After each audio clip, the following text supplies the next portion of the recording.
নিজেরও কোনো সিনিয়র বাবুর কোনো ওকালতনামা নাই। আপনি আসছেন আপনাকে সম্মান করি, আপনি সিনিয়র আইনজীবী। আমাদের একজন ভাই মারা গেছেন।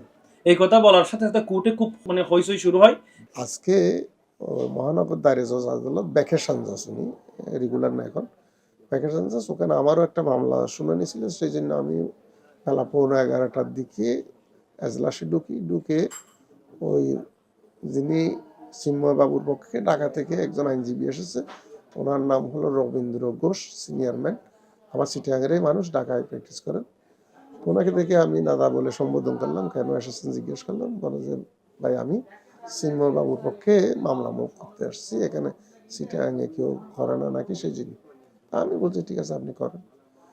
আমিও বসছি, যেহেতু আমি সামনের দিকে বসছি। ওইটা যখন শুনানির জন্য ডাকা হলো, তখন উনি বললেন যে আমি চিন্ময় বাবুর পক্ষে ওনার মামলার শুনানির দায়িত্ব তারিখটা আগে আনার জন্য, আবার নথিটা আজকে ফুটানোর জন্য একটা প্রার্থনা দিয়েছে। তখন ওই আইনজীবীরা, বেশিরভাগ আইনজীবী চিন্ময় বাবুর বিপক্ষে অবস্থান নিয়েছে, ওনারা একটু আপত্তি জানালে কোর্ট বললো যে না, ওনাকে বলার ফুল স্কোপ দিতে হবে, উনি ওনারটা বলবেন, আপনারা রিপ্লাই থাকলে রিপ্লাই দেবেন। উনি বললেন যে আমি এই দরখাস্তগুলো দিয়েছি চিন্ময় বাবুর পক্ষে। তখন কোর্ট ওনাকে জিজ্ঞেস করলেন আপনার এই দরখাস্ত মেনটেইনেবল কিনা অ্যাকর্ডিং টু ল। আপনি যে চিন্ময় বাবুর কাছে আসছেন, চিন্ময় বাবু আপনাকে এঙ্গেজ করছে, সেরকম কোনো ডকুমেন্ট কি আপনার কাছে আছে কিনা। তো ডকুমেন্ট বলতে একটা ওকালতনামা জেলখানা থেকে বা চিন্ময় বাবুর আগের এঙ্গেজ করে লয়ার এসে যদি বলেন স্যার আমি করব না, বা আমি করব, সাথে আমি আমার সিনিয়রকে এনেছি, এইরকম কোনো কিছু আপনার কাছে আছে কিনা। উনি বলছে যে না, কোর্ট চাইলে আমাকে অ্যালাউ করতে পারেন। তখন কোর্ট পাবলিক প্রসিকিউটরকে বললেন আপনি কি বলেন। উনি বললেন স্যার এই ব্যাপার, এটা তো একটা ধার্য তারিখ আছে, এটা কোর্টের ডিসক্রিপশন, এটা কোর্ট যেভাবে বিবেচনা করেন, ওনার ওকালতনামা নাই, এটুকু বলছেন কোর্টের ডিসক্রিপশন। তখন আমি বললাম নো, কোর্টের এখানে ডিসক্রিপশন বলতে কিছু নেই, এখানে আইনটা সুনির্দিষ্ট, যার মামলা সে মুভ করতে পারবে, সে না করলে কাকে পাওয়ার দিতে পারবে, কাউকে মানে আবার কাউকে না, যারা ওকালতি করে তাকে, যে কোনো লোককে পাওয়ার দিতে পারবে না, হয় পার্টি নিজে করবে অথবা উনি একজন লয়ারকে পাওয়ার দিয়ে বলবে যে আমার পক্ষে আপনি বলেন। যেহেতু ওনার নিজেরও কোনো চিন্ময় বাবুর কোনো ওকালতনামা নাই, অথবা এর আগে যারা ফাইল করেছে লয়াররা, তারা কেউ এসে বলেন না যে ওনাকে আমরা সিনিয়র হিসেবে আনছি, অতএব উনি এই দরখাস্ত মুভ করার জন্য এন্টাইটেল নয়। অর্ডার পরে উনি এটা মুভই করতে পারেন না, দিতেও পারেন না। উনি ডিসকাশন বলছে, আমি বলছি আমি চ্যালেঞ্জ দিয়ে বলছি, এর বিকল্প কোনো আইন দেশে নেই। যদি থাকে উনি দেখাইলে কোর্ট এন্টারটেইন করার অসুবিধা কি, যদি দেখাইতে পারে। কিন্তু কোর্ট বলছে আপনি দেখাইতে পারবেন না, উনি বলে যে এই পর্যায়ে না। তখন কোর্ট বলছে যে এটা এন্টারটেইনেবল নয়, অতএব রিজেক্ট করা হলো, অর্থাৎ তারিখ আগানোর এবং শুনানির তারিখটা রিজেক্ট করে দিয়েছে।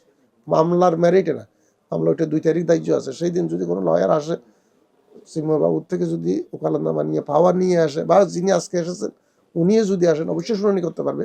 বেল হবে না হবে এটা আমি বলতে পারবো না, কিন্তু করতে পারবেন। কিন্তু আজকে আসছেন উনি শূন্যের উপর, ওনার কোনো পাওয়ার নেই, উনি ওইটা জানেন। তারপর কেন সিনিয়র ম্যান আসছেন আমি জানি না, কোর্ট রিজেক্ট করেছে।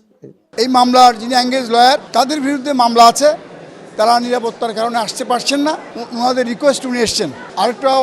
আরেকটা আবেদন করেছিলেন ওই মামলার ধার্য তারিখটা এগিয়ে আনার জন্য, এবং আরেকটা দরখাস্ত করেছিলেন নথি উপস্থাপনের জন্য। যেহেতু ধার্য তারিখ নেই আছে মামলার, সেই জন্য শুনানি করতে হলে আরেকটা পিটিশন দিতে হয়। এই 3টা আবেদন করেছিলেন চিন্ময়ের মামলায়। কিন্তু আমরা প্রসিকিউশন পক্ষ থেকে বলা হলো যে ওনার প্রথম কথা হচ্ছে ওনার ওকালতনামা নেই। যে এঙ্গেজ লয়ার এই মামলা ফাইল করেছিলেন, তাদের থেকে কোনো পাওয়ার অফ অ্যাটর্নি উনি আনতে পারেননি, কোনো পাওয়ার্স নেই, এবং এই মামলা এই অবস্থায় মুভ করার কোনো এখতিয়ার নেই। এই মামলা ওনার শুনানি করার কোনো সুযোগ নেই। বিজ্ঞ আদালত আমাদের বক্তব্য শুনেছেন এবং ওনার ওই পিটিশনগুলো নামঞ্জুর করেছেন। মামলা শুনানি হয়নি, মামলা ধার্য তারিখ ফিক্স থাকবে। ওনার আবেদন, মামলা শুনানি হয়নি, ওনার আবেদন শুনানি হয়েছে, আবেদনগুলো রিজেক্ট হয়েছে। উনি যে আবেদন করেছিলেন যে ওই এঙ্গেজ লয়ারের পক্ষে শুনানি করার জন্য সুযোগ চেয়েছিলেন, সেটা যেমন রিজেক্ট হয়েছে, তেমনিভাবে রিজেক্ট হয়েছে মামলার তারিখ এগিয়ে আনার জন্য। কারণ ওনার এখতিয়ার ছিল না, আসামির ওকালতনামা ছিল না, এবং কনসার্ন লয়ারের কোনো পাওয়ার ছিল না। হ্যাঁ, মামলা ধার্য তারিখ আগেরটাই ফিক্স থাকবে। এই মামলায় আজকে চট্টগ্রাম জেলা আইনজীবী সমিতির কোনো সদস্য আছে কিনা, আজকে আপনি আসছেন, আপনাকে সম্মান করি, আপনি সিনিয়র আইনজীবী, আপনার কোনো ওকালতনামা আছে কিনা আসামির? নাই। আচ্ছা, যিনি এই মামলাটা করেছে সামওয়ান শুভাশিস শর্মা, উনি হচ্ছে চিন্ময়ের অ্যাপয়েন্টেড ওকালতনামা সহকারী লয়ার। তাহলে শুভাশিস শর্মার কোনো পক্ষে কোনো ধরনের লিখিত অনুমতি বা কোনো সম্মতি কোর্টে উপস্থাপন নেই। যেহেতু নাই, আইনগতভাবে আপনার কথা আমি শুনতে পারি কিনা, আপনার এখতিয়ার আছে কিনা। উনি বললো যে তখন এটা কোর্টের ডিসক্রিশনের পাওয়ার, এখতিয়ারের পাওয়ার। তখন কোর্ট বললো যে না, আমি তো এই মামলার ডিসক্রিশন প্রয়োগ করতে পারি না। এর আগে উনি একটা কথা বলে, এখানে যেভাবে হোক আমাদের একজন ভাই মারা গেছেন। এই কথা বলার সাথে সাথে কোর্টে খুব হুলস্থুল, মানে হইচই শুরু হয়। কেন উনি একজন ভাই মারা গেল, শহীদ হয়েছেন, বা হত্যাকাণ্ড কেন বলা নাই, যে একজন হত্যাকাণ্ড শিকার এটা বলা নাই, একজন ভাই মারা গেল। আরেকটা শব্দ উনি উচ্চারণ করছে, সেটা যেভাবে হোক। এটা তো যেভাবে হোক না, তো এটা উপস্থিত অন্যান্য আইনজীবীরা অন্য মামলায় আজকে প্রায় 61টা মিসকেস শুনানি ছিল। তাহলে 61টা মামলার আসামি মানে আইনজীবী উপস্থিত ছিল। তাহলে আবার এই মামলা দেখে অনেক দর্শনার্থী হিসেবে ওখানে কোর্ট ছিল, এজলাস ভর্তি লোকজন ছিল, সবাই এটার প্রতিবাদ করছে যে আপনি এই কথা বলতে পারেন। এটা নিয়ে একটা হয়েছে।